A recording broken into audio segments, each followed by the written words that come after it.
Hi guys, it's Kira, Thebookbella, and today I'd like to discuss what I read in the month of August. August was a pretty stressful month for me, so all I've been really wanting to do this month is read some graphic novels, some simple stuff, some stuff that will take my mind off of everything. But oddly enough, the one month I decide to launch my BookTube channel, this has been the worst month for reading for me for the entire year. Now, I've had a really good year so far. I'm up to 94 books, including these books that I have here. So I've had a really productive reading year, but maybe it's my schedule being so packed, or maybe it's because I've got so much going on right now, or all the stress that's going on.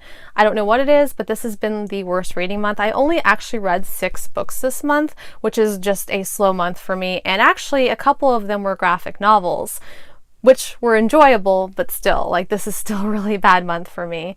So I'm just gonna go ahead and get into the books that I read. So there's been a lot of hype circulating around this movie. I haven't had an opportunity to see the movie yet, but I am very much looking forward to it because I did enjoy the book. This is The Darkest Minds by Alexandra Bracken.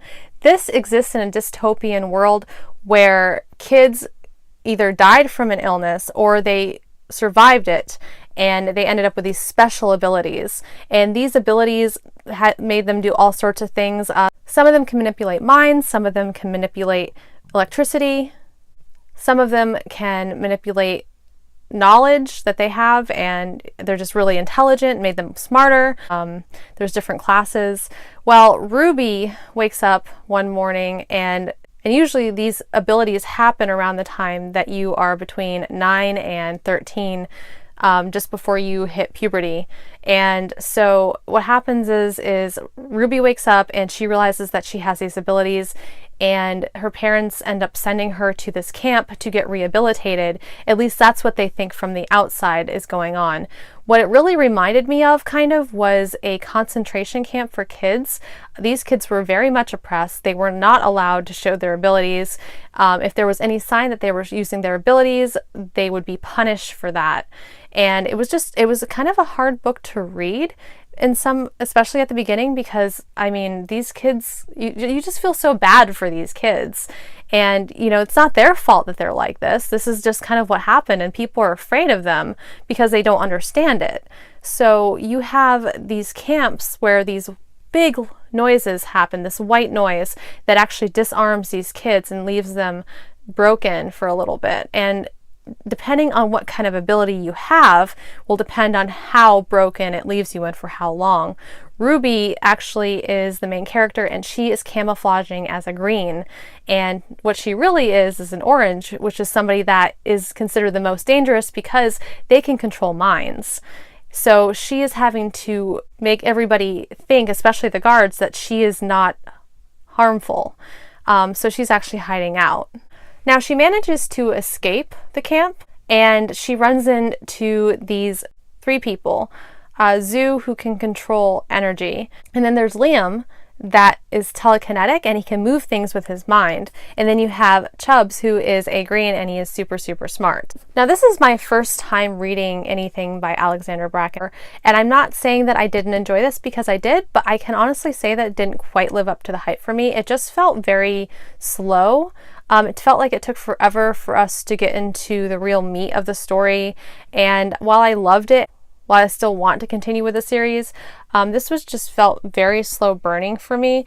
The ending was amazing. It left me on a huge cliffhanger, and I am dying to get to the next book, but I hope that this series progresses just a little bit faster, because this one wasn't. So what I ended up rating this was a 4 out of 5 stars, because I did really enjoy it. It's just, I knocked off that extra star because it was just a little bit too slow burning for me.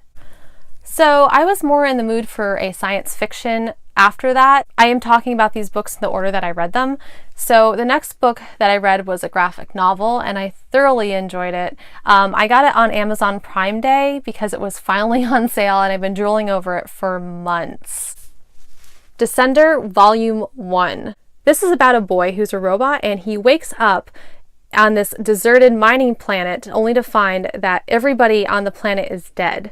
Now, he only has vague recollections of what happened prior to him going through this 10-year hibernation period where he was asleep. he doesn't really quite know exactly what happened, but he does know that it was something catastrophic and that they were evacuating the planet. The little boy's name is Tim 21. So there are these bounty hunters that come to his planet because after he wakes up, he sends out a distress signal to try to be rescued. He was a robot that was designed to be a member of the family, so he's very compassionate. He has a lot of human emotions, and unlike a lot of the older models of robots, he is actually very down to earth, and he adopts habits just like a normal human being. These bounty hunters realize that the signal goes off, and they decide to hunt him down. And these bounty hunters can get a ton of money for him because 10 years earlier, there were these giant robots that wiped out a lot of civilization. And they don't know where these robots came from, but they realize that the coding is very similar to the coding in Tim 21. But they don't know who created the robots. They don't know where these robots came from. They just know that they were like gods. They were huge. They were giants.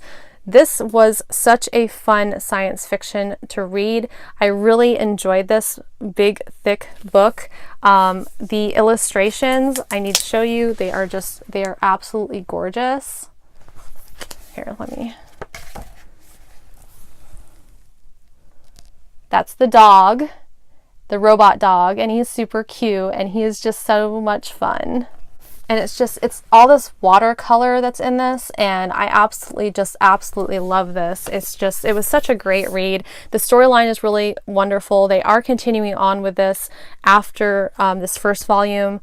They have more comics out than this, and I have not gotten my hands on them, but I really want to very soon. I really enjoyed this. I ended up giving this book a 5 out of 5 stars because it just felt like this classic science fiction story, and I definitely could read this again. You know, sometimes like when things are too perfect, they don't feel like they're lived in.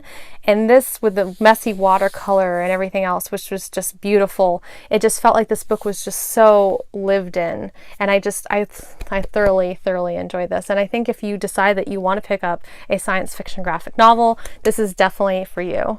So the next book I'm going to talk about has been all over BookTube, and I have been wanting to read it. It's been on my TBR shelf for quite a while. I just haven't gotten around to it, but I finally forced myself to sit down and commit myself to reading this because the feedback on it has been phenomenal. I was kind of shocked. I was not expecting this to live up to the hype. I was expecting to get into this book and, you know, just be like one of those other books where I was just disappointed, and I just wasn't. I loved it so much. The Seven Husbands of Evelyn Hugo was a phenomenal read. You can't really put this into a neat little package. It had a lot of realness to it that you don't always see with books. Like, it felt like I actually knew this actress. And being somebody that has read up on Marilyn Monroe, I felt like a lot of the beginning portions of this were a lot like her life story. Evelyn Hugo had to get married young to escape her terrible home life. Well, Marilyn Monroe did the same thing. Marilyn Monroe was originally a redhead, and she had to dye her hair blonde to fit in with Hollywood. Well, Evelyn Hugo had to do the same thing. And this felt very reminiscent of the classic pinup girls that we saw in the 1940s and 50s that had to remake themselves and remake their image to fit what Hollywood wanted. This book talks about all of Evelyn Hugo's husbands, but it also talks about a lot of the phases in her life, because it seems like every time she went through a husband, she entered a new phase in her life, and she entered new meaning, new intimacies that she never thought she would experience. And I really like this because there was a lot of good quotes in this, like that I felt captured life and intimacy and what it meant to be a woman. It was also very interesting too that they had great representation for the fact that she was bisexual, and they actually targeted how hard it was in Hollywood to be gay and have to hide it because you worry that it's going to hurt your career. And so this just was phenomenal. I can't tell you how much I love this book. I had such a great time reading it, and I would recommend it for anybody. And it really did live up to the hype. I thought I was going to get into it, and I thought I was going to be disappointed, but it had so many twists and turns. I could not have been disappointed in this if I tried. I so love this, and I think that if you haven't read it yet, then you need to go read it because it's great. So the next book that I read is also by Matt Haig. It's called Notes on a Nervous Planet. I know I've talked about him a couple other times on my channel, but I really like his memoirs. His memoirs are very simplistic, but they also are very complex. He is able to break down his life experiences to make it into more manageable parts. And I really love that about his writing style, being the fact that he also was an avid reader when he was going through a lot of his struggles. He can make these situations so relatable to a person who loves books in general, because he himself loves books, and it really shows when he's writing. And, you know, he talks about books, you know, sometimes being the only coping mechanism that he had, and them being such a great escape. And I really loved this book. This book talked about all the things that we go through on a day-to-day basis that make us anxious. And he was actually trying to give us the tools that we needed to survive on a day-to-day basis having anxiety. A lot of times, you know, we think of, you know, like the internet and everything being soothing, but, you know, he's here to tell you, he's just like, well, you know, like you may think it's soothing and then you have an anxiety attack, but there's actually things on the internet that can actually make that anxiety attack worse, but there's also things that can make it better too. I felt like this was a really well-rounded book, and I really loved how he took all of this personal experience and he decided to share it with us, because it took him a long time to figure out how to manage his anxiety and his stress. And it's okay to be anxious because there are so many things in our modern world to be anxious about. So the next book I read was more poetry. It was called For Everyone by Jason Reynolds. This is about dreamers and not giving up on your dreams and loving your dreams and going after them. And you can be 40 years old, and that doesn't mean that your dream's never going to come true. It just maybe came true at a later time. This was a phenomenal book. I've read one other book by Jason Reynolds before, which is The Long Way Down, and I really loved that book too. It was a great narrative. It's about having a choice, and I feel like a lot of his heritage and a lot of his spirit always shines through his books, and this is no exception. He just does such a wonderful job conveying his story and his narrative, and this was more of a narrative, a personal narrative, than The Long Way Down. Actually, it's a very quick read. It's got a lot of space in it, but this space allows us to take a pause and have these words kind of resonate with us, rather than, you know, rush through it and be on to the next thing before we've even had a chance to process. So I like the little bit of extra space in this book because it gave me an opportunity to process, but I devoured this book. I devoured it in about an hour and a half, just because I tried to take my time with it, but I was so eager because it was just so inspirational, and I definitely recommend this. So the last book that I have to talk about is also a graphic novel, and it's by the same person that did Scott Pilgrim, but it's nothing like Scott Pilgrim. It's totally different. Miss Hadra, I think I said it right. Miss Hadra by Ismin Omar Atta. I don't know if I said that right. But this was a interesting book. I actually saw it a while back on Squibbles Reads, and I got very intrigued with it. It's about chronic illness, and I love the narrations in this. The main character, Isaac, has epilepsy, and his epilepsy interferes with his day-to-day life. He's in college, he's trying to get through it, but excess stress, lack of sleep, anything, I mean, if he's not eating right, I mean, all of it just affects his epilepsy and makes it so much worse. So he has to be very careful. A lot of times it's really hard for him to even get out of bed because his family is in denial that he has this issue. And so when they'd call him, they're just like, "Hey, Isaac," and he's just like, "Oh yeah, I had another episode." They're like, "What episode?" Like, they don't even want to admit that that he has a real problem. It's kind of sad that he doesn't have that extra support system, but what makes it better is that he finds somebody that is willing to support him through all of it. Doesn't matter how bad he gets, like, it doesn't matter how dark his days are. It's just very uplifting. I just want to show you kind of like, so this is kind of like him going through one of his seizure moments where he's having a seizure, and I really liked the illustrations in this. So they have in yellow where he is not having a seizure, and all of the ones in black is where he is having seizures, but these illustrations kind of make you feel like there is this difference in how he's feeling, and it really amplifies the fact that there's this difference.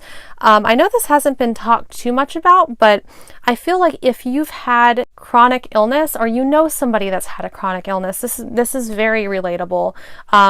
You go through periods when you have a chronic illness where nobody understands what that illness is, or that you even have it. They just think that you're going to get better with it. But that's the whole thing with chronic illness, is that with chronic illnesses, you don't get better. And I loved that there was this representation in here for people who struggle with chronic illness. Now, it did take the form, like I said, of him having epilepsy, but I feel like it's a broader application than that. It can go for a lot of different types of chronic illnesses where people misunderstand them. And I love this book. I actually ended up giving this a 5 out of 5 stars too. Now, I didn't read that much, but I did have a good reading month. I read a lot of books that I really enjoyed. I read a lot of books that I thought were amazing, that are going to be sticking with me for a long time. And it was a good month overall. It's just, struggles. Well, that takes care of all the books that I have read in the month of August. I hope you enjoyed this video. Thanks for joining me. If you like this video, hit the little like thumb. Also, hit subscribe. And if you want to get emails every time I post, hit the little bell button. Thank you for watching.